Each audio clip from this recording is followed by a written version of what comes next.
Seorang wanita terciduk membawa narkoba ke dalam lapas kelas 2 Kendari, Jumat tanggal 4 Agustus tahun 2023. Saat beraksi, pelaku menyimpan sabu-sabu di dalam popok yang digunakan oleh anaknya. Kasat Narkoba Polresta Kendari AKP Hamka mengatakan, wanita tersebut berinisial ADP. Ia terciduk membawa sabu-sabu saat membesuk suaminya berinisial AP yang tengah ditahan atas kasus narkoba. Benar, wanita ini membawa anaknya yang kecil.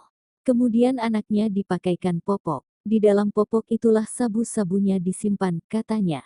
Hamka menyebut pihaknya belum mengetahui pasti kronologi kejadian dan total barang bukti yang disita polisi.